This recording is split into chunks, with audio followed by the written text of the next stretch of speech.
बिस्मिल्लाहिर्रहमानिर्रहीम। अस्सलाम वालेकुम पाकिस्तान। मैं हूं हैदर मेहदी और मेरा प्रोग्राम देखने का बहुत-बहुत शुक्रिया। नाज़रीन, पाकिस्तान में और दीगर ममालिक में प्रोग्राम देखने का बहुत शुक्रिया और आपके बहुत ही हरदिल अज़ीज़ पाकिस्तान के मेरा ख़्याल है बहुत चंद 2-3 सर्वाइविंग मीडिया इंटेलेक्चुअल्स जिनके अंदर म दिमाग में तेज़ी भी है, दिल में धड़कन भी है और ज़मीर की आवाज़ अभी तक जाती है। जनाब शाहीन साहब, भाई साहब, शाहीन साहब welcome to the programme. Sir वालेकुम सलाम और सारे व्यूअर्स को भी बहुत मेरा सलाम। बहुत मेहरबानी।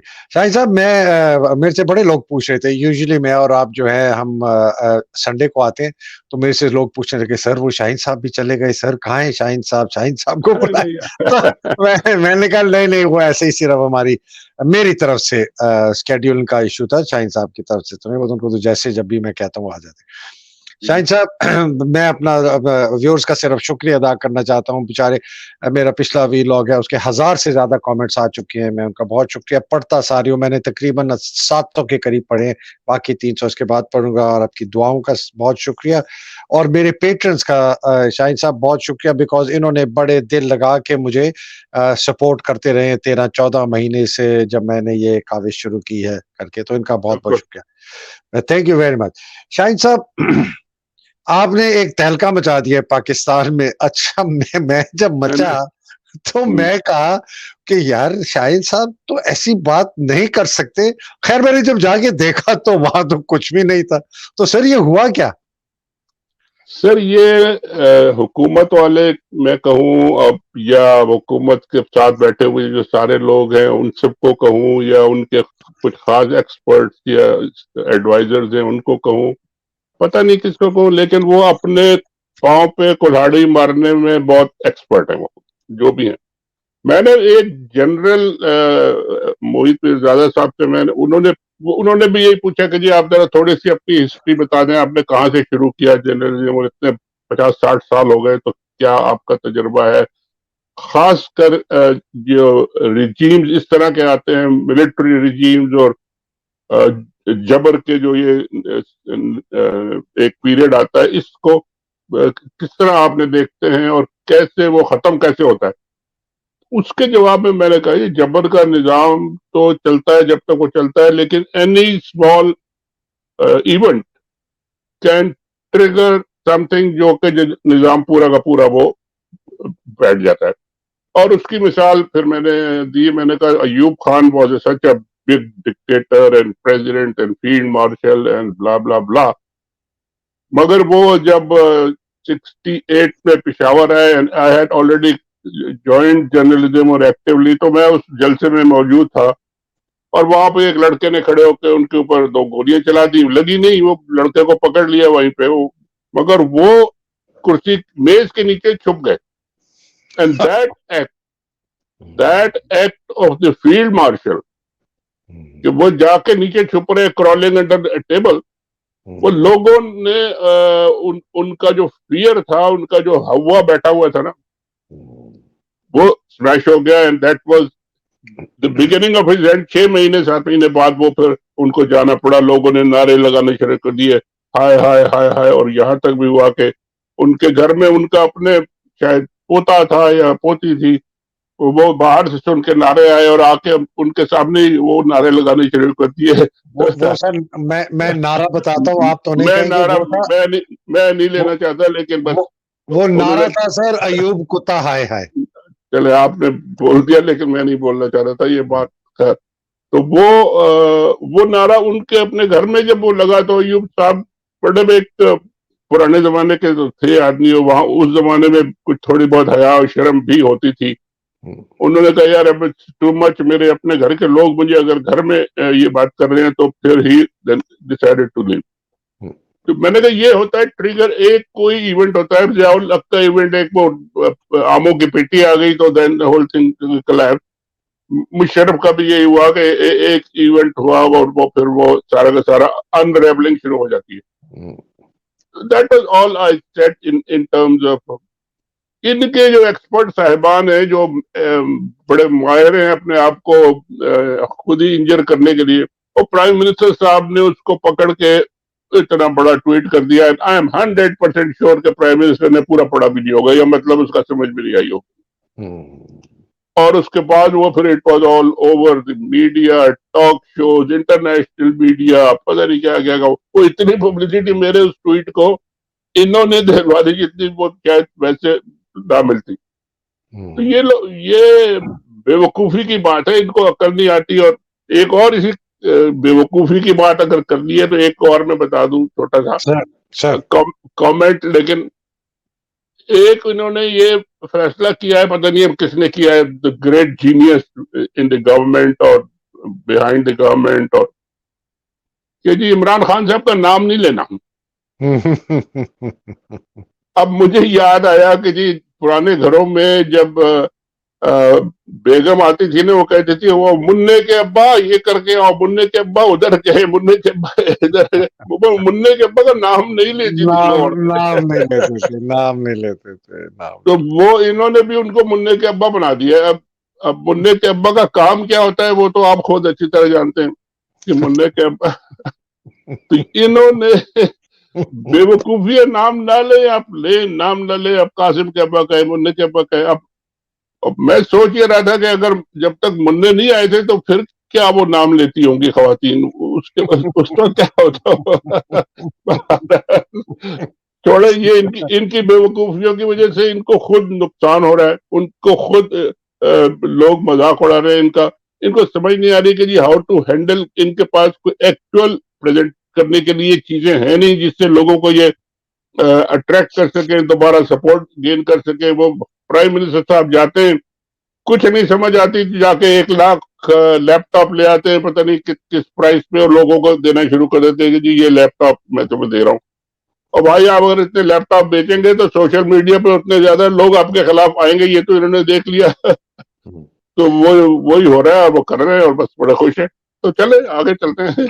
जी शाहीन साहब, सिर्फ मैं आपकी जो ये आपने जो तहलका.com किया है पाकिस्तान में, तो मैंने उसके बाद फिर बहुत लोगों से राब्ता किया, एंड आई सेड कि ये बिल्कुल एबरेशन है, ये आउट ऑफ द नॉर्म है शहबाज शरीफ का। कोई इसका ना सर है ना पैर है।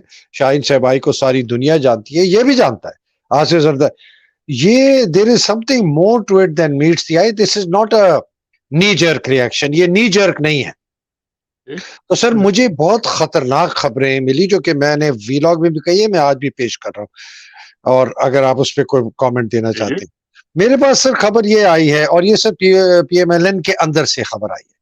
उन्होंने कहा जी पार्टी 2 धड़ों में स्प्लिट हो गई है। थी पहले भी, एक शहबाज ग्रुप था, एक नवाज ग्रुप था। नवाज ग्रुप जो है वो बहुत कमजोर हो गया है, इसलिए कि फौज को पता चल गया कि ये डरू है, ये आएगा नहीं। शहबाज के पास जो है ना जी, वो समझते हैं कि अब इसको हमने आके लेके चलना है। लेकिन बड़ी इंटरेस्टिंग बात यह है कि आसिम मुनीर जो आर्मी चीफ है और डीजीआईएसआई जो नदीम अंजुम है, उनके दरमियान एक टसल चल रही है, पावर टसल है। और सर ये इसका मैं 2-2.5 महीने पहले का एनी एक शाहिद कह दें, इसलिए कि मुझे भी आईएसआई के अंदर से सर्विंग ऑफिसर्स ने आसिम मुनीर की दस्तावेज देने की पेशकश की कि जी वो शिया है और आप ये रिलीज करें। तो मैंने कहा मुझे शिया सुन्नी से कोई गर्ज नहीं है, मेरा झगड़ा आसिम मुनीर के साथ असूलन ये है कि फौज ने पाकिस्तान के ऊपर कब्जा किया हुआ है, मैं उस कब्जे के खिलाफ हूं, मैं आर्मी चीफ की बेला। खैर वो बात खत्म हो गई। तो ये मुझे पता है कि इनकी रिफ्ट चल रही थी, और उसने मुझे कहा कि सर ये हमारे बॉस से है। मैंने कहा बॉस कौन? आसिम तो हंसने लगा, कहता नहीं सर नदीम अंजुम। तो एक ये मुझे उन्होंने कहा कि there is a possibility that actually Asim may be assassinated by forces within the community, चाहे आईएसआई चाहे कुछ इस तरह। और इनको चूंकि, और शहबाज शरीफ नदीम अंजुम के साथ है बाय द वे, और आसिम मुनीर का ग्रुप जो है वो नवाज शरीफ के साथ है। तो चूंकि ये प्लान इनको खबर है कि ये हो रहा है या खुद ये कर रहे हैं, और नदीम अंजुम ने शायद इनको कहा होगा किस तरह हो रहा है, तो इन्होंने कहा कि मौका उठा के ऐसी कोई बात उठाओ कि कल को जब यह वाकया हो गया तो हम कहेंगे जी हमने तो पहले कह दिया था आपको। देखे जी शाहीन शहबाई ने वो जिक्र किया था, उनको भी पता था। ये देखे जी इमरान खान ने कराया। ये पहली एक बात मुझे बताई गई, बड़ी क्लैरिटी से बताई गई सर, इसमें को इफ एंड बट्स वाली बात उन्होंने नहीं बताई। दूसरी सर, जब शेरी रहमान ने उसी ट्वीट को टॉप अप किया, आप भी शेरी को बहुत अच्छी तरह जानते हैं, आपकी तो कलीग रही गई, कलीग या जूनियर थी, लेकिन स्टार में थी, हेरल्ड में थी, एडवर्टाइजिंग बेचती थी, बाद में वो एडिटोरियल साइड पे आई और बड़ी दलेर औरत थी अपने ज़माने में, मैं भी उसको बड़ी अच्छी तरह जानता हूँ। उसने आपकी ये जो इमरान की ट्वीट और नवाज की ट्वीट को टॉप अप किया, तो मैंने कहा यार ये इसने क्यों किया? तो मुझे कहा गया कि जी ये नॉर्मली करते नहीं है, इसको आसिफ जरदारी ने हुक्म दिया होगा, बिकॉज आसिफ जरदारी भी इस प्लान के अंदर 100% शामिल होगा, ये खबर नहीं है, उनका अंदाजा था। जिसने मुझे कहा कि अगर ये प्लान बन रहा है और अगर ये बात सही है कि शहबाज शरीफ, नदीम अंजुम, आसिफ जरदारी मिलके आसिम मुनीर को असैसिनेट करने का प्लान बना रहे हैं, तो इसलिए ये इन्होंने शेरी रहमान को कहा है कि तू भी जो है ना पढ़ जा, कूद जा, आ जा। ये सर मेरे पास खबर थी। सर देखिए, ये आपने जो बहुत सारी साइड इंफॉर्मेशन दी है, मुझे तो इसका कोई अंदाजा नहीं है और ना अंदाजा। मैं तो ये समझता हूँ कि अगर आर्मी चीफ चाहता है कि उसका आईएसआई चीफ काम सही नहीं कर रहा, तो वो 2 मिनट में, और खासकर जब प्राइम मिनिस्टर शहबाज शरीफ की तरह का हो, वो तो 5 मिनट में ऑर्डर इशू करा दे कि जी आप घर जाए और दूसरा बना ले। तो उनको तो कोई ऐसा मसला होना ही नहीं चाहिए, ना इशू हो सकता है ये। बिल्कुल। क्यों? और इनके अंदर की लड़ाई इस तरह की जो है, ये देखिए हर आदमी की ख्वाहिश होती है, हर ऑफिसर की ख्वाहिश होती है, हर मिलिट्री ऑफिसर की ख्वाहिश होती है, मैं प्रमोट हूं, मैं ऊपर जाऊं, मैं और आगे जाके बढ़ूं, बड़ा होके मैं कुछ बन जाऊं। तो वो तो अपनी जगह है, एक नेचुरल ह्यूमन डिजायर होती है। लेकिन ये कि इस तरह के ये पैलेस इंट्रीग्स इनको कहते हैं, और पैलेस इंट्रीग्स हर जगह होती हैं, लेकिन ये कि इस लेवल पे इस तरह हैं, तो ये तो मुझे नहीं पता। लेकिन ये कि बहुत खतरनाक बात आप कर रहे हैं। मेरा कोई इरादा नहीं था ये सारी चीजें I know, I know. Trigger करने का। मेरा कोई इरादा नहीं था कि जी ये ट्रिगर मेरे ट्वीट से हो। उन्होंने उसको उठा के कर दिया, बहरहाल उनकी मर्जी है। लेकिन ये कि ये बातें बड़ी खतरनाक है, और अगर इस तरह की सिचुएशन पब्लिक में अगर आप आ रही है और आप भी बात कर रहे हैं और जाहिर लोग सुनेंगे और वो भी बात करेंगे, तो ये तो आसिम मुनीर साहब को विद इन मिनट्स और days you should sort it out. उसमें उनको मसला क्या है? I think it doesn't have any problem solving it. मुझे ऑनेस्टली सर, ये जब ये 2.5-3 महीने पहले भी मेरे पास खबर आई, मैंने उस वक्त भी कहा और मैंने उस वक्त ये सवाल पूछा, और मैंने आसिम मुनीर से डायरेक्टली सवाल पूछा, publicly, by the way privately भी मैंने भिजवाया, और लोगों को पता है, और जिन लोगों के थ्रू मैंने भिजवाया उनको पता है। और एक ने मुझे कहा, मेरे से सीनियर, उन्होंने कहा मेहदी तुमको पता है कि आर्मी चीफ ज्यादा अब रिलाई करता है एमआई पे, आईएसआई पे नहीं करता। वो सारी जो रिपोर्ट्स उसके पास आती हैं वो एमआई की आती हैं, आईएसआई की नहीं आती। He has stopped relying on ISI. तो मैंने कहा यार फिर ये तो इट प्रूव्स माय पॉइंट ना, कि he does not trust the ISI chief, तो निकालता क्यों नहीं है? एक ये बात सर। दूसरी बात, इसका हमें जो इमीडिएट पास्ट में हमारे पास एविडेंस है, जो 9 मई के वाकये के जो इन्वेस्टिगेशन का काम दिया गया, वो आईएसआई को नहीं दिया, आर्मी चीफ ने एमआई को दिया। एमआई की रिपोर्ट बहुत ही खतरनाक रिपोर्ट थी, contrary to everyone's expectation. MI की रिपोर्ट कहती है कि this was masterminded and planned by Khawaja Asif and Rana Sanaullah. Execute इसको किया गया था आईबी, और इसके अंदर आईएसआई के एलिमेंट्स भी इन्वॉल्व थे इन दिस। तो जिस जर्नैल ने मेरे कांटेक्ट को ये खबर दी, जो कि सर्विंग जर्नल है, उसने ये खबर, ये एक्चुअल खबर उसने मेरे सोर्स को दी, जो कि बहुत रिलायबल है। उसने मुझे कहा कि उस जर्नैल ने कहा कि हमें, या एमआई को कहा है कि तुमने ये रास्ता जो इन्वेस्टिगेशन का है ना, इसको फिलहाल क्लोज करो, और तुम ये आर्मी चीफ ने उनको ऑर्डर दिए, और फिलहाल तुम पीटीआई के लोगों का पता कराओ जो कि इसमें इन्वॉल्व थे, और ये भी पता कराओ कि इमरान की कोई डायरेक्ट इन्वॉल्वमेंट थी, कोई उसकी रिलेशनशिप थी, कुछ उसने लोगों को हिदायत दी कि तुम आर्मी के तंसीबात पे जाके करो। तो ये भी एक दूसरी बात मैंने आपको बता दी कि एमआई की रिपोर्ट पर रिलाई किया है नाम आई। तो ये बहुत क्लियर स्प्लिट है सर। अब वो सामने नहीं आ रही, वो और बात है। देखिए, मुझे इतना बिल्कुल पता है, और ये कई दफा हो चुका है, ये पहले कोई ये नई बात नहीं है कि आर्मी चीफ जब देखते हैं कि जी आईएसआई चीफ जो है वो अपॉइंटी एक्चुअली होता है, वो प्राइम मिनिस्टर का सिविलियन गवर्नमेंट का अपॉइंटी होता है आईएसआई चीफ। और मुझे याद है बेनजीर भुट्टो ने एक एक टाइम पे अपने एक रिटायर्ड जनरल टिक्का खान को या नहीं, बिल्लू कल्लू साहब को। कल्लू साहब को कल्लू, जी, जी, जी। उनको बना दिया था आईएसआई की चीफ। तो आर्मी ने बिल्कुल उनसे बातचीत बंद करके तो वो एमआई के ऊपर डिपेंड करते थे। तो ये उनके दोनों ऑप्शन उनके पास होते हैं। एमआई तो खैर उनका है ही अपना, और आईएसआई वालों की रिपोर्ट जो भी आती हैं वो उनके पास भी आती हैं, आनी चाहिए, प्राइम मिनिस्टर के पास भी जाती हैं, सबके पास जाती हैं। तो मगर आजकल जो है ना, जो चेन ऑफ कमांड है उसमें ये चीजें अगर चल रही हो और आईएसआई चीफ को पता हो, सॉरी आर्मी चीफ को पता हो कि ये चल रहा है, उसके लिए इन चीजों को सॉर्ट आउट करना कोई इतना बड़ा काम नहीं है। Why is he not doing it, और why he has not been able to do it, ये मुझे बिल्कुल नहीं पता कि इसकी वजह क्या है। सर मुझे भी नहीं समझ आ रही, और मैं इन दो चीज़ों पे आपको इसका थोड़ा-सा एक सपोर्ट देता हूँ, ये एमआई की और आईएसआई की।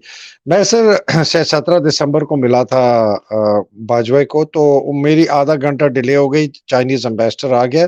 डीजी एमआई उस वक़्त निकले थे, मरहूम जनरल सरफराज उस वक़्त मेजर जनरल थे। उन्होंने कहा सर, वो बड़ा मेरा एडमायरर थे, बड़े मेरे फैन थे, बिकॉज़ मैं हुसैन हक्कानी के खिलाफ बड़े लिखता था, तो बड़ा मुझे इन्होंने उस वक़्त वो किया करते थे कि आप बड़े ज़बरदस्त पैट्रियट हैं। वही हुसैन हक्कानी को, by the way, Hussain Haqqani ने मुझे खुद कहा कि अभी 2-3 महीने पहले वॉइस मैसेज में कहता है कि मुझे बाजवा साहब ने कहा है कि हैदर मेहदी के खिलाफ अपना बदला लो, अब हम तुम्हें फुल सपोर्ट करेंगे। इमेजिन करें सर। एनीवे, तो मैं सरफराज के दफ्तर में चला गया। सरफराज ने मेरे से पूछा सर क्या खबर है? मैंने कहा यार सबसे बड़ी खबर ये है कि बाजवा का ससुर इजाज अमजद और फैज हमीद जो उस वक्त डीजी आईएसआई था, वो मिल के दबा की करप्शन कर रहे हैं और बहुत पैसा कमा रहे हैं। मुझे कहता है सर ये आपने चीफ को जरूर बताना है। तो मैंने बहुत दफा जिक्र पहले भी कर चुका हूँ। मैंने कहा यार बात सुन सरफराज, तू मेरे कंधे पे रख के बंदूक चलाना चाहता है? कहता है सर ये देखे मैं अभी ब्रीफ करके आया हूँ चीफ को। उसने मुझे पैड दिखाया, सबसे ऊपर लिखा हुआ था करप्शन फैसल वाउडा फैज हमीद $25 मिलियन। तो खैर मैंने नहीं पूछा कि क्या था, वो वाटर एंड पावर पता नहीं क्या इनका आपस में गठजोड़ था। तो ये तो सर आपने जो बात की है ना, बिल्कुल क्लियर एक स्प्लिट है। दूसरी जो आपने बात की ना कि ये क्यों नहीं करते हैं, सर ये बहुत बड़ा सवाल या निशान है। 2-3 चीजें हमें नजर आ रही हैं जो कि हमें पिछले आर्मी चीफ में नहीं नजर आई थी। जब एक आर्मी चीफ नया बनता है ना सर, वो पुराने जितने चीफ्स होते हैं उनका खाना करता है, ये इनवाइट्स देम और उनसे मशवरे लेता है, वो अपने मशवरे देते हैं अनऑफिशियली। इसने नहीं किया सर, वो खाना अभी तक नहीं किया। ये नवंबर का अपॉइंटेड है, हम जुलाई में बैठे हैं सर, 8 महीने हो गए, 7 महीने, इसने नहीं किया। दूसरा सर इसको ये ही कैनॉट टेक के difference of opinion. Salman Fayyaz Ghani जो कोर कमांडर लाहौर, जिसको इसने ये बकरा बनाया है कुर्बानी का, वो वाहिद कोर कमांडर था जो खुल के कोर कमांडर कॉन्फ्रेंस में कहता था कि ये हम जो कर रहे हैं हम गलत कर रहे हैं। दूसरा जो कहता था वो है हसन अजहर हयात पेशावर वाला, वो अब चुप कर गया। तीसरा जो मेरा ख्याल है वो बातें नहीं करता, वो आसिफ गफूर होगा जरूर। और चौथा शायद मेरा ख्याल है इनका जो मुल्तान का कोर कमांडर है। तो इसने सलमान फयाज गनी को कत्ल करवाने की साजिश की थी। ये जो 9 मई का इसने अटैक करवाया था, इसके अंदर एक इनका स्टेटेड ऑब्जेक्टिव था कि सलमान फयाज गनी को भी मार देना, कि हम उसकी फिर उसको मार के हम इस्तेमाल करेंगे कि देखें उन्होंने फौजी जनरल मार दिया पीटीआई ने, टेररिस्ट, और हल्ला बोल देंगे। वो अल्लाह का मुआवजा था सर। तो सर शाहिद साहब, ये पाकिस्तान इस वक्त जो है ना, बहुत बड़े इंट्रीग और कॉन्स्पिरेसीज में फौज के अंदर भी है, डरे हुए बहुत लोग हैं, तंग बहुत है इस आदमी से। और तीसरी बात जो इसकी है ना सर, वो कि ये कमजोर आर्मी चीफ है, ही इज इनडिसाइसिव, और ये कावर्ड है, और कावर्ड बुली होते हैं, ये पीछे बैठ के वार करता है। इसमें हिम्मत नहीं अभी तक के डीजी आईएसआई को निकाल दे। सर देखें, ये सारी इंटरनल बातें जो आप मुझे बता रहे हैं बिल्कुल मेरे लिए तो न्यूज है, लेकिन मैं एक बात कंफर्म आपकी कर सकता हूं, और वो ये कि 8-9 महीने हो गए बने हुए जनरल आसिम मुनीर को, मैंने अभी तक उनकी आवाज अभी तक मैंने अपने कानों से नहीं सुनी, चाहे वो टीवी पे आए हो, चाहे वो कहीं एड्रेस कर रहे हो, चाहे वो किसी फॉरेन डिग्निटरी को एड्रेस कर रहे हो, या कोई और फोरम हो, ओकेजन हो जहां पे वो खुद बोल रहे हो और मैं आवाज टीवी पे सुन सकूं। हमेशा उनका स्टेटमेंट कोई और बंदा दे रहा होता है, या न्यूज कास्टर उनके वो लिखा हुआ पढ़ रहा होता है, उनकी तस्वीर दिखा दी जाती है कि जी ये बोल रहे हैं। आवाज मैंने नहीं सुनी। अब उनकी आवाज या तो बहुत खूबसूरत है, बहुत अच्छी है, और और मुझे हम सब सुन के सकते में चले जाएं। सब सुनना चाहते हैं, कोई अच्छा सा गाना वाना गा दे, अगर कोई पॉलिटिकल स्टेटमेंट नहीं दे सकते तो चले। बहरहाल, मगर सही ये कि साहब।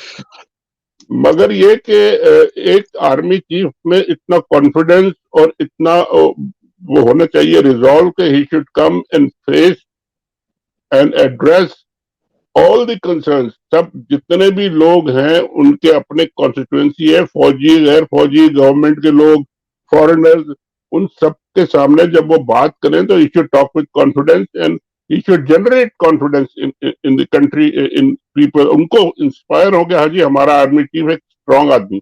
अब आप कह रहे हैं कमजोर है, ये वो, ये इंटरनल क्वालिटी जो होती है सर लोगों ये की। उन लोगों ने बताया जिन लोगों के अंडर इसने काम किया है। वो कहते हो हैं सकती है, वीक है। लेकिन once you go to that level then you have to grow into that level sir. Sir खोता कभी भी घोड़ा नहीं बनता, खच्चर ही बनता है, ये याद रखें। आप जितना मर्जी उसको खोते को कुछ कर लेना, वो खच्चर से ऊपर नहीं जाता। आप कमजोर से कमजोर घोड़े को आप खाना अच्छी देंगे तो वो ताकतवर घोड़ा बनेगा। आप एक खच्चर को जो मर्जी आप करिश्मे कर लें वो खच्चर बने। एनीवे सर, वैसे मैं इनकी इन्होंने 3 जगह बात की है। इन्होंने एक जगह पीएमए में जब इन्होंने एड्रेस किया, वो इन्होंने बात की, वो अगर आप तकरीर सुन रहे तो आप कान पकड़ लेंगे। दूसरा, इन्होंने चाइनीज प्रेसिडेंट या वो जो भी उनका डिप्टी जो था जिसको जाके मिले और कहा कि मैं फख्र है कि मैं कोविड के बाद पहला मुस्लिम ममालिक का आर्मी चीफ हूं जो आपके पास है। इन्होंने ढूंढा कि वो कहां पर मैं पहले नंबर पे आता हूं, तो वो इन्होंने ढूंढ के बोला। तीसरा सर, इन्होंने विल्टन पार्क फरवरी में, और ये जरा गौर तलब बात है बिकॉज ये आजकल जो इन्होंने पाकिस्तान के ऊपर कब्जा करने और कर रहे हैं, ये लैंड के ऊपर, एग्रीकल्चर के ऊपर और स्पेशल इन्वेस्टमेंट फैसिलिटेशन काउंसिल के, विल्टन पार्क में इसने एक इम्प्रॉम्प्टू कोई 25-30 जो पाकिस्तानी थे, ये जब कॉन्फ्रेंस अटेंड करने गया था, इसको जाके 20 मिनट बात की। मैंने काफी लोगों से जो वहां थे, काफी तो नहीं, सेवरल, लेट मी से सेवरल लोगों से बात की जो वहां थे। वो कहते हैं कि इससे अनइम्प्रेसिव हमने पाकिस्तान आर्मी जर्नैल नहीं देखा, चीफ नहीं, जर्नैल। इसके बॉडी लैंग्वेज कमजोर, इस ही लैक्ड कॉन्फिडेंस, इसका तर्ज बयान बहुत ही इलॉजिकल। और कहता है जैसे ही इसने, और बड़ा जो है कहता है कि 2 लकीरें बनाई, ये नेशनल सिक्योरिटी की लकीरें, कोई भी इधर आएगा हम इसको ऐसे निकाल देंगे। इमरान के ऊपर बात कर रहा था और वहां इसने कहा था कि जी 6 महीने में $70 बिलियन आएगा, 50 बिलियन रिकोडेक्स से आएगा, 20 बिलियन एग्रीकल्चर से आएगा, जो ये अब कर रहे हैं। तो आप अगर वो, मैं आपको लिंक भेजूंगा, आप इसकी आवाज सुन लें। आपको रात को जो है ना सर, वो आवाज नाइटमेयर। है उनकी, कहीं है रिकॉर्डेड आवाज, कहीं हाँ किसी जगह हाँ मौजूद है? हाँ अच्छा, हाँ, मौजूद है, मैं आपको भेजूंगा लिंक। चले बड़ी अच्छी बात है। लेकिन जो लेकिन आपसे जो सर अपना सवाल था शुरू में आपसे मैं करना चाह रहा, सर ये हमें फैसला करना है कि पाकिस्तान पर फौज ने हुक्मरानी करनी है या अवाम ने हुक्मरानी करनी है, इसका बताएं सर मुझे। देखिए सर, ये एक बहुत पुराना, और ये जाहिर है इसको स्ट्रगल तो नहीं कहना चाहिए, टसल है। और ये पाकिस्तान की जो प्रॉब्लम्स हैं सारी, उनका बेसिक रूट कॉज भी यही है कि झगड़ा ये झगड़ा चलता रहा है, और उसमें 30-35 साल तो फौजियों ने हुकूमत की है, और बाकी जो है वो पॉलिटिशियन ने की है टुकड़ों में, 2-2.5 साल, 3 साल, 2.5 साल, 3 साल, 5 साल, बस इससे ज्यादा। तो ये मसला इनका जो ये एक बेसिक इशू है मगर ये रिजॉल्व हो इसलिए नहीं सकता कि army is one single entity जिसका एक चीफ है और उसके नीचे चेन ऑफ कमांड है, और नीचे वो कोई, it is not a political party.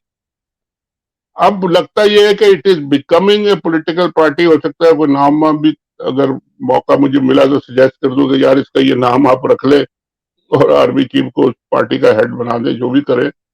लेकिन ये कि अब हर चीज में तो आर्मी ने अपने आप को इन्वॉल्व कर लिया है। अभी लेटेस्ट जो आपने देखा था वो किसान कॉन्फ्रेंस में बोल रहे थे, आई डोंट नो, मगर अगले कराची का जब वो दौरा करेंगे तो कराची का कचरा हटाने के लिए जो मीटिंग होगी उसमें भी शायद वो आर्मी चीफ साहब बैठे या उनके रिप्रेजेंटेटिव बैठे।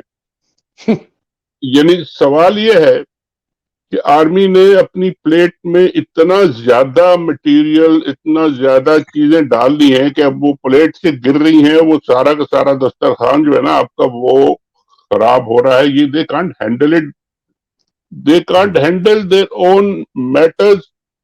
अगर पूरी यकसुई से वो करें तो वो भी बहुत मुश्किल काम है, और वो करते रहे हैं, वो कर लेंगे शायद। लेकिन इतनी बहुत सी जब आप चीजें साथ लेके चलेंगे तो फिर you can't handle everything in the same way. असल में इसकी जो प्रॉब्लम की रीजन है वो ये है कि हमारे पॉलिटिशियंस बिल्कुल निकम्मे हैं, बिल्कुल ये बुज़दिल लोग हैं, सिर्फ देयर पर्सनल वेस्टेड इंटरेस्ट के लालची लोग हैं, और इनमें कोई खड़ा होने वाला नहीं है और ना कोई अभी तक खड़ा हुआ है। इमरान खान ने अभी थोड़ी बहुत वो हिम्मत दिखाई है, थोड़ी बहुत उन्होंने खड़ा होने की कोशिश की, तो उनका हशर आप देख रहे हैं। तो ये पॉलिटिशियंस अगर तगड़े हों, खड़े हों और खड़े हो जाएं, army will come to its place. ये कभी हो ही नहीं सकता कि अगर लोगों में लीडर पॉपुलर हो, पॉपुलर पॉलिटिकल लीडरशिप मजबूत हो और सही रास्ते पे हो, एक उनका आइडियोलॉजी हो, लोग उनके सपोर्ट हो, तो आर्मी कांट डू एनीथिंग। तो ये प्रॉब्लम ये है। अब ये जब तक हमारी पॉलिटिकल लीडरशिप मजबूत नहीं होती, आर्मी के तो डोमिनेंस ऑटोमेटिकली है ही, और वैसे वो खुद भी करना चाहते हैं और ऑटोमेटिकली है भी। तो शाहिद साहब, पॉलिटिकल डोमिनेंस इमरान था 3.5 साल, विजन मेरा ख्याल है इस तरह का डोमिनेट वो नहीं था कि वो जो कहता वो अपना करा लेता, वो डिपेंडेंट था इन पे एक तरह से। वो ही वाज आल्सो फ्रेजाइल, उनकी मेजॉरिटी थी और वो पूरी तरह डोमिनेंट नहीं था। अब वो उनका ख्याल था कि अब हम आएंगे तो विद अ बिगर मेजॉरिटी आएंगे, विद अ डोमिनेंट मेजॉरिटी आएंगे। और ये भी बार बार कहा इमरान खान ने कि अगर मुझे ये मेजॉरिटी नहीं मिली और मेरी गवर्नमेंट जो है अगर कमजोर हुई तो मैं हुकूमत नहीं लूंगा, मैं अपोजिशन में बैठूंगा। क्योंकि ही नाउ नोज कि जी यानी अगर मैं अपना प्रोग्राम और अपना जो एजेंडा है वो नहीं मैं अगर इम्प्लीमेंट कर सकता और मुझे मेरे ऊपर सारे हर तरफ से कर्व रहेंगे और ये रहेंगे तो फिर मैं पावर में नहीं आऊंगा। This is what he said. तो ये हो सकता है, और मगर ये कि अभी तक ऐसा नहीं हुआ है। अच्छा शाहिद साहब साहब, एक थॉट आई जब आप ये बात कर रहे थे कि अगर पॉलिटिशियंस खड़े हो जाएं तो फौज नहीं वो हरकतें करेगी। जुल्फकार अली भुट्टो की एक मिसाल है, जब वो 1971 में आए थे पावर में, उस वक्त की मिसाल आप याद रखें। आते के साथ ही उन्होंने 2-3 आर्मी के चीफ को, गुल हसन को और उनको किया था, बहुत सारों को निकाला था, कोई 7-8 को निकाला था। और उसके बाद he was actually he was at that moment in control और फौज वाज नॉट। और वो हम समझ सकते हैं कि जंग हारी भी थी और बहुत ज्यादा फौज की रेपुटेशन जो खराब हो चुकी थी। लेकिन सर उन्होंने 3 साल में उठा के बाहर, 5 साल में उठा के बाहर पे लटका दिया। ये भुट्टो साहब की अपनी गलती थी, उन्होंने खुद इनको मौका दिया और खुद इनको फिर दोबारा खड़ा किया। खड़ा करना चाहिए for their professional work, not to interfere in politics. उन्होंने फिर उनको अपने पॉलिटिक्स के लिए इस्तेमाल करना शुरू किया, और इसी तरह का ये जो सिचुएशन बनी भुट्टो साहब ने जो बनाई, तो ये ज़िया-उल-हक को लाके जब उन्होंने बिठाया, तो अब आप सोच लेंगे ज़िया-उल-हक के बारे में कहा जाता है कि वो रात को पहरा देते थे भुट्टो साहब के कमरे के बाहर मुल्तान में, कि जी चौकीदारी करते थे वो, और सर खैर इसलिए उसका तो मुझे नहीं मालूम, मुझे ये पता है, जो मैंने तस्वीर भी देखी हुई है, जुल्फिकार अली भुट्टो का शराब का ग्लास जो है, ये आर्मर्ड कोर में बुलाया था इनको कर्नल ऑफ द रेजिमेंट बनाने के लिए, जो कि कभी ना पहले हिस्ट्री में हुआ है ना बाद में हुआ है कि सिविलियन को फौज के एक इदारे का कर्नल ऑफ द रेजिमेंट बनाओ। जियाउल हक इतना चालाक मक्कार आदमी था, भुट्टो को इतनी वो चापलूसी करना चाहता था, उसको आर्मर्ड कोर सेंटर में बुलवा के कहा कि हम आपको कर्नल ऑफ द रेजिमेंट बनाएंगे। तो भुट्टो चल रहा था और शराब पी रहा था अपनी। जब उसने शराब ऐसे सिप ली, वो साथ वेटर भी चल रहा था अपना वो ट्रे ऐसे पकड़ के, तो उसने ना वेटर ने ट्रे आगे की, तो कि जी रख दें, तो उसने नहीं किया, उसने पीछे मुड़ा, जियाउल हक था, जियाउल हक के हाथ में दिया, कहता है होल्ड इट जिया। और जियाउल हक ने 5 वक्त नवाजी तहज्जुदी हाथ में शराब की गिलास भुट्टो का लेके पीछे पीछे चल रहा है, और भुट्टो फिर 10 कदम के बाद फिर ऐसे पीछे मुड़ता था, उसके हाथ से गिलास लेता था, एक सिप लेता था विस्की का और वापस उसको देता था जिया को। तो सर हमने तो ये भी ये बड़ी अफसोसनाक बात है। ये गलती भुट्टो साहब की थी, दोबारा फौज को पॉलिटिकल रोल देना और इतना डोमिनेंट रोल देना, ये बिल्कुल भुट्टो की गलती थी, और इसीलिए ये दोबारा है। अच्छा, तो शाहीन साहब मौजूदा हालात, मैं I really want to understand, because आपकी बहुत गहरी नजर है, ये सारी एंटी मिलिटरिज्म आपने तो पूरी जिंदगी अपनी गुजार दी, आपकी जान को खतरा, आपको थ्रेटन हुए, अरेस्ट हुए, हथकड़ियां लगी हैं आपको, आपके बच्चों के कानों पर कनपट्टियों पर पिस्तौलें लगाई हुई, ट्रॉमेटाइज किया हुआ। सर मुझे बताएं प्रैक्टिकली फौज को किस तरीके से अपने पहले तो दायरे इख्तियार से जो बाहर निकली हुई है वह वापस अंदर डालना है, और दूसरा मेरा सवाल है कि इसको परमानेंटली कैसे काबू किया जाए, जैसे कुत्ते के मुंह पे वो लगाते हैं ना ब्रोंक कॉलर जिसको कहते हैं, कि वो सिर्फ शिकार करने के वक्त छोड़े तो वो शिकार वाला करे, वरना औरों को नाक काटे। ये दो चीजें कैसे होंगी सर? ये इसमें दोबारा I come back to my same point कि ये पॉलिटिशियंस का काम है कि वो अपनी परफॉर्मेंस और अपनी इमेज और अपना जो रोल है उसको समझे और वो प्रॉपरली रोल प्ले करें। तो अब क्या पोजीशन क्या है सर, जरा आप एक लार्जर बाहर से बैठ के एक लार्जर व्यू देखें। इमरान खान आजकल एंटी एस्टेब्लिशमेंट है, फौज के खिलाफ बात कर रहे हैं। नवाज शरीफ साहब फौज को गालियां दे दे के थक गए, बाजवा साहब को नाम ले लेके थक गए जब वो एड्रेस करते थे ऑनलाइन और उस पे अपने पार्टी के, और फैज हमीद का नाम, बिल्कुल फैज हमीद का नाम लेते थे। अच्छा, जरदारी साहब ने अपने बेनजीर के मकबरे पे खड़े होकर कहा कि जी ओ जर्नेलो, हमने तुम्हारी अगर लिस्टें शाया की तो तुम्हारी ईंट से ईंट बच जाएगी।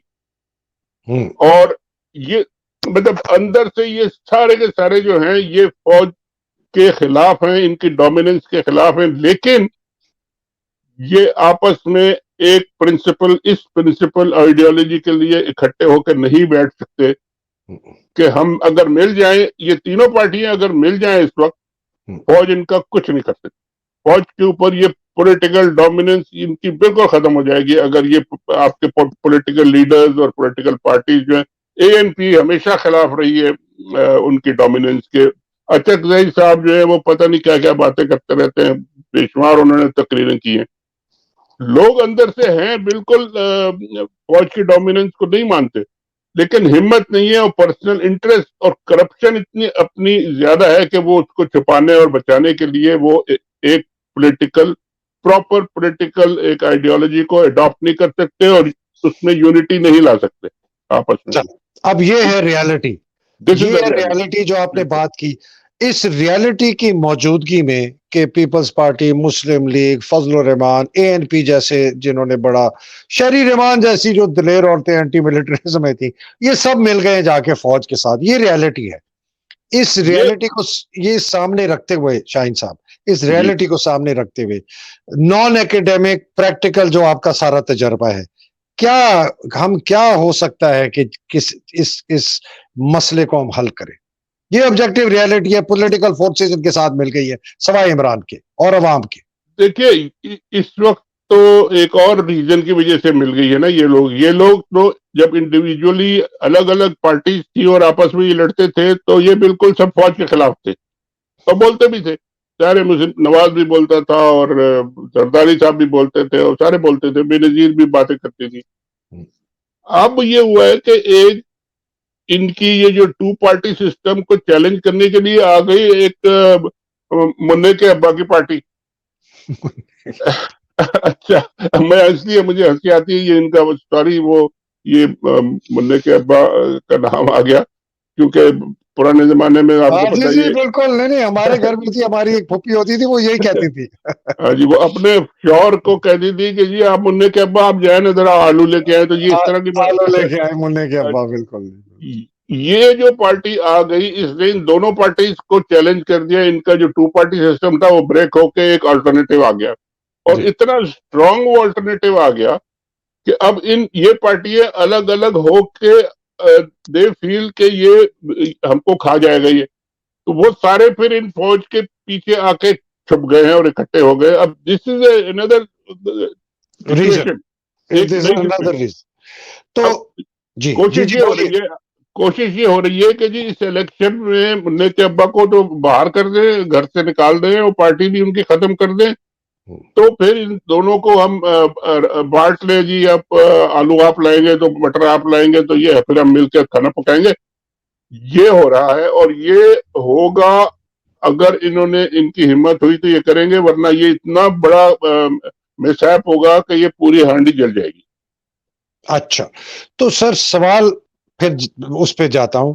तो ये रियलिटी आपने बता दी, और हमारे पास इस वक्त इस रियलिटी को सामने देखते हुए कि मुन्ने के अब्बा को बाहर रखा हुआ है और बाकी सारे चोर चक्के डाकू मिल गए हैं, फौजी चोर चक्के डाकुओं के साथ, कारोबारी भी जिनका बड़ा मफाद है कि इनके साथ मिले।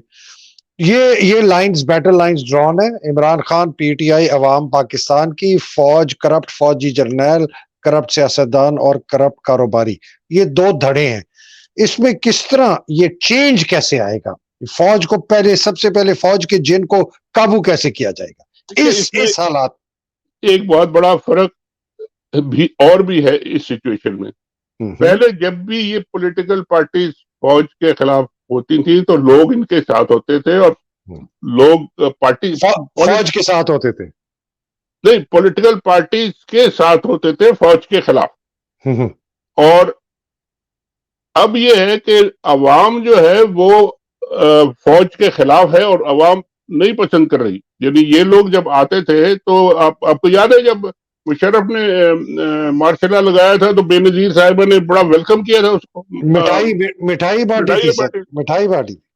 फौज आई और बेनजीर पॉलिटिकल सबसे बड़ी लीडर वो कह रही है बड़ा अच्छा हुआ ये आप आए, आपको मुबारक हो, और आप आके सुप्रीम कोर्ट ने आप आके उनको ओपन कार्ड दे दिया था, कार्टे ब्लांच दे दिया था, आप जाके कॉन्स्टिट्यूशन भी अमेंड करें और सारा कुछ करें, तो फौज को पॉलिटिकल पार्टी सपोर्ट करेंगी।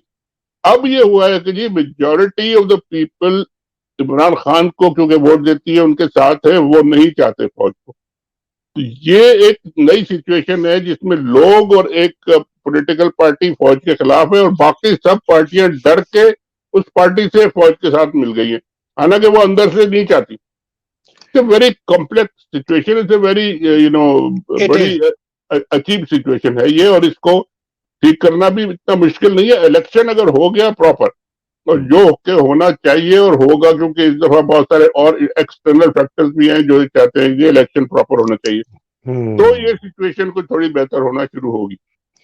सर अच्छा, आपका ख्याल है कि इलेक्शन अगर हो शायद ठीक हो? मेरा ख्याल है ठीक नहीं होंगे, स्टेज मैनेज्ड होंगे। नहीं होगा, ठीक है, कोशिश पूरी होगी कि जी मैनेज हो, और बिल्कुल अभी से हो रहा है, मैनेज हो, रिगिंग हो रही है, आपने एक पार्टी को निकाल दिया बाहर तो प्री पोल रिगिंग तो यही है।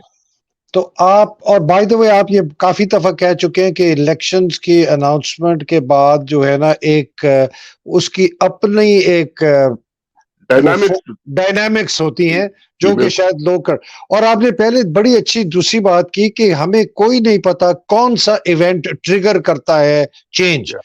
हमें ये नहीं पता था कि अयूब खान के चीनी की कीमत जाएगी तो चीनी चोर कहेंगे उसको, और उससे जनाब कराची से ये निकलेगा, जहाज फटेगा। किसको क्या पता था कि जहाज फटेगा? अमेरिकन एम्बेसडर बैठा हुआ है, कोई सोच भी सकता था सर कि बहावलपुर में जहाज फटेगा?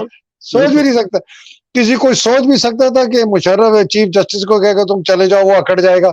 जो बंदा इसके इतना मरूरे मिन्नत। देखिए, इस सिचुएशन में जो बातें अभी आप पहले कर रहे थे, आईएसआई का टसल और एमआई का टसल और आर्मी चीफ का, और इन सब की आपस की जो रिलेशनशिप है वो इतनी ज्यादा, आपने बताया कि वो कोई बड़ी हंकी डोरी नहीं है, एक मिली देयर इज जिसे कहते हैं ना आपस में टिफ है। इस सिचुएशन में तो बहुत ज्यादा एहतियात की जरूरत है, क्योंकि कुछ भी हो सकता है। अगर इस तरह की सिचुएशन है तो आई डोंट नो, अल्लाह खैर करे ना हो, ये पहले उसको एड्रेस कर ले तो बेहतर है, वरना ये अच्छी सिचुएशन ये नहीं नजर आ रही।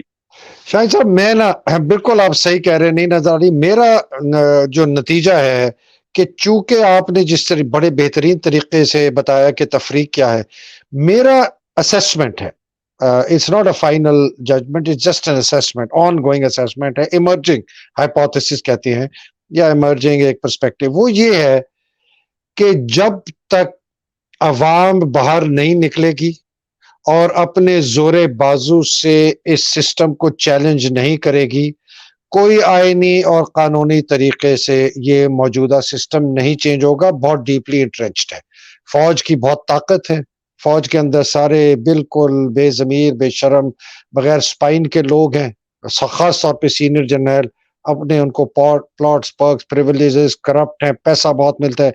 मैंने एक फौजी जर्नैल से अभी बात कर रहा था, वो बड़ा अच्छा जर्नैल समझा जाता है। मैंने कहा 100 में से 40 रुपए ये लेते हैं। मुझे एक और जनरल ने कहा कि जीडीपी में से 1.7% है। मतलब ये कि गांव के चौधरी के पास 100 रुपए हैं, आप उसे कहते हो 40 मेरे हैं। लेकिन दूसरा बंदा कहता है नहीं नहीं, पूरे गांव की जो है ना वो तो 1 रुपए 70 पैसे लेता है। तो मुझे तुम बताओ, ये जो 40 रुपए तुम खा रहे हो 100 में से, ये असल नंबर है, या जो एक बंदा कहता है पूरे गांव के पैसों में से 1 रुपए 70 पैसे खाता है, तो वो कहते हैं गांव के पैसों में से 1 रुपए 70 जो पैसे है ना, ये जेन्युइन नंबर है। 40 रुपए जो जेब में है वो ये खा जाए। तो मैं कह रहा इतने ये बेवकूफ ढक्कन किस्म का, और ये अच्छे जनरलों में शामिल होता है ये आदमी। तो सर मेरा तो ये कंक्लूजन है कि या तो कोई एनार्की और ब्रेकडाउन और लॉ एंड ऑर्डर, या कोई एक मुस्बत किस्म की कोई रेवोल्यूशन। मैं एडवोकेट नहीं कर रहा, but this is how I see. या फिर इवेंट जैसे मैं जो रेफर कर रहा था, पहले भी किया था कि कोई event, small event can trigger something big, you know, something big. बिल्कुल ठीक। इस तरह की सिचुएशन में अब जो मुझे जो इवेंट नजर आता हुआ नजर आ रहा है कि जी वो इवेंट क्या हो सकता है, वो event from perspective of an analyst जो दूर बैठा है, मैदान में खड़ा हुआ नहीं है, मुझे लग रहा है कि जी ये इलेक्शन कराने जा रहे हैं, इलेक्शन इनको कराने पड़ेंगे। इलेक्शन को कैमोफ्लेज आप करके रिग करने की कोशिश कर रहे हैं, लेकिन वो रिग आप नहीं कर सकेंगे, क्योंकि दुनिया भर चाहती है कि जी एक स्टेबल गवर्नमेंट आए, पॉलिटिकल स्टेबिलिटी आए, तब हम आपसे बात करेंगे। इस प्रोसेस में जिसमें आप कोशिश कर रहे हैं कि जी हम एक अपनी मर्जी की गवर्नमेंट ले आए और बंदर बांट कर देंगे, जी ये तुम्हारी सीटें, ये तुम्हारी वजारत, ये कोई ना कोई ऐसा इवेंट होगा जिससे कि ये सारा मामला ट्रिगर होगा, क्योंकि लोग असल में फौज की जो डोमिनेंस को पसंद नहीं कर रहे। इन्होंने जो जिस तरीके से इमरान खान को और उसकी पार्टी को साइडलाइन किया है, वो लोग तो वही हैं, अपने लोग घरों में बैठे हैं, अभी बाहर नहीं निकले। लेकिन जैसे ही ये इलेक्शन अनाउंस होगा और लोगों को इजाजत देनी पड़ेगी कि आप जाएं, रैलीज करें, एड्रेस करें, जलसे करें, जुलूस करें, कैंपेनिंग करें, तो पीटीआई के लोग भी जाएंगे, और वो फिर जब तादाद में निकलेंगे और कोई गड़बड़ इन्होंने कर दी, कोई शूटिंग इंसिडेंट हो गया, कोई वायलेंस हो गया, कोई लोग मारे गए, और तो वो बड़ा खराब, कोई भी किसी तरह का इंसिडेंट भी है ना, दैट कैन ट्रिगर समथिंग, जो आप कह रहे हैं ना कि लोग निकल आए, तो बिल्कुल लोग निकल सकते। बिल्कुल सही। तो बेसिकली आप बात कर रहे हैं ट्रिगरिंग इवेंट की, नतीजा हम दोनों का तकरीबन वही है कि वो जी, फिर ऐसी फोर्सेस अनलीश करेगा जो किसी के काबू में नहीं काबू होंगी। में नहीं हो। बिल्कुल, बिल्कुल ठीक है। और सर ये हमने फैसला करना है कि पाकिस्तान की हुक्मरानी अवामी नुमाइंदों की होगी, genuine fair and free election से। ये हमने लोगों के दिमागों में बात कूट-कूट कर डालनी है कि फ़ौज का कोई काम नहीं है पाकिस्तान की सियासत में। ये सर लोगों को समझना चाहिए। मुझे एक दुनिया का मुल्क बता दें जिसके ऊपर फ़ौज हुक्मरानी करती है और वो फलता-फूलता मुल्क है। एक बता दे कोई। देखिए हुक्मरानी फ़ौज नहीं करती, हुक्मरानी इलेक्टेड सिविलियन लोग करते हैं, मगर वो उनका स्टैचर और उनका कैरेक्टर और ऑनेस्टी एक लेवल की होती है जिसपे लोग उनको ट्रस्ट करते हैं। और फ़ौज अपना इनपुट हर इश्यू देती में है, देती है बिल्कुल और देना देती है। चाहिए। भई एक सिक्योरिटी पॉइंट ऑफ व्यू है, एक नेशनल आपने पूरा रखना है, बॉर्डर्स को सेव करना है, इंटरनल सिक्योरिटी को सेव करना है, बिल्कुल होना चाहिए। लेकिन वो आगे निकल के पॉलिटिकल जब फील्ड में आते हैं तो वहां वो इम्पोज करते हैं अपनी thinking. That is where the problem start. वो अगर पॉलिटिकल पार्टीज आपकी होंगी, स्ट्रांग होंगी, कैरेक्टर वाले लोग होंगे, लोग उनको यकीन करेंगे, सपोर्ट होगी, तो ये ऑटोमेटिकली खुद ब खुद कम होगा। और यही मेरा ख्याल एक तरीका है। लड़ाई झगड़े से, बाय वायलेंस और बाय फोर्स आप अपनी इम्पोज नहीं कर सकते। या तो आप मार्शल लॉ लगा दें, अगर आप में हिम्मत है तो फिर करें, जब तक कर सकते हैं ठीक है, लेकिन उसके बगैर आप मुल्क को फिर आप स्टेबिलिटी नहीं ला सकते, और स्टेबिलिटी लाना इस वक्त बहुत ही जरूरी है।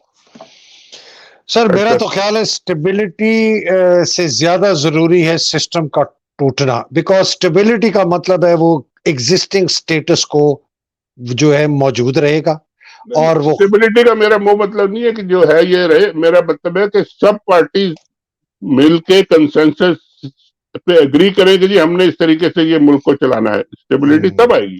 हम्म, अगर आपका आधे से ज्यादा लोग जो है वो खिलाफ ही हों, हम्म। और इलेक्शन को भी ना माने और गवर्नमेंट को भी ना माने और फौज को भी ना माने, तो फिर कौन सी स्टेबिलिटी आप ला रहे हैं? फिर तो कोई स्टेबिलिटी। बिल्कुल ठीक है। बस सर ये सही आप कह रहे हैं, लेकिन ये सियासतदान क्लेप्टोक्रेट्स प्लूटोक्रेट्स है, ये सियासतदान तो नहीं, ये तो आते हैं पैसा कमाने के लिए, ये आते हैं कि कब असल सिस्टम बात ये को। है जी, असल जी। बात ये, तो इनके तो कोई सियासी मकासद ही नहीं है ना मुल्क के लिए सर। तो शाहिद साहब यहाँ पर बात रोकेंगे, लेकिन हमें जल्दी आना है। क्यों आना है कि हमने ये फैसला करना है कि हम लोगों को ना एक हमने आर्किटेक्चर प्रेजेंट करना है कि एक अच्छा फलते फूलते पाकिस्तान का आर्किटेक्चर क्या होगा। बिकॉज लोगों को हमने बताना है प्रोविंसेस हमने बड़े करने हैं। क्यों हमने प्रोविंसेस बड़े करने हैं? हमने सिविलियन इदारों को कैसे मजबूत करना है, हमने फौज को कैसे काबू करना है, हमने अदलिया को कैसे रिफॉर्म करना है, हमने पुलिस और ब्यूरोक्रेसी को कैसे ठीक करना है। ये हमने जो ये है ना, ये सर हमने अगले सेशंस में, मेरी आपसे रिक्वेस्ट है कि हम इन देखिए पे बात। बिल्कुल ठीक है। आप एक एक जो टर्म यूज कर रहे हैं ना, वो मेरा ख्याल है थोड़ा सा उसको अमेंड कर लें। हम्म, फौज को हमने काबू नहीं करना, हम्म, हमने अपने आप को रेज करना है इस लेवल पे कि हम उनसे बेहतर नजर आए। और ये पॉलिटिशियंस का काम है और ये अदर इंस्टीट्यूशंस का काम है, कोर्ट्स का काम है, बाकी इंस्टीट्यूशंस का काम है कि वो ऑटोमेटिकली फौज will come to its own place और टू इट्स बिल्कुल साइड। ठीक है sir, done. I accept this, very very good. बहुत शुक्रिया शाहिद साहब। अल्लाह सुब्हान ताला आपको, आपके अहल को, माशाल्लाह बड़ी जबरदस्त आपकी औलाद है, बहुत चोटी के, मुझे पता है बहुत माशाल्लाह। सबको अपने हिफ्ज़-ओ-मान में रखे, पाकिस्तान की जो पूरा हमारे मुल्क है इस हिफ्ज़-ओ-मान में रखे, जो बिल्कुल ये हकीकी आज़ादी की जंग लड़ने वाले हैं शाहिद साहब, इनको अल्लाह सुब्हान ताला हिफ्ज़-ओ-मान में रखे। बेचारे जो शहीद हो गए हैं, ज़िले शाह, अरशद शरीफ जैसे, उन सब के दर्जात बुलंद करे। और बेचारे जो इस वक्त टॉर्चर में, शाहिद साहब हमारी बहुत औरतें बेचारी 50-50 दिन, 55-55 दिन हो गए हैं, उनको वो बिल्कुल। छोड़ नहीं रहे हैं। हमारे इमरान रियाज का हमें पता नहीं है। देखें, मुझे तो बहुत खौफ आता है कि वो पता नहीं उसको क्या उसके साथ है। अल्लाह सुब्हान ताला इन लोगों की मुश्किलें आसान करे। पाकिस्तान जिंदाबाद, पाकिस्तान पाइंदाबाद। इलाही आमीन। थैंक यू, अस्सलाम वालेकुम, खुदा हाफ़िज़। थैंक यू, थैंक यू खुदा सर, बहुत शुक्रिया। खुदा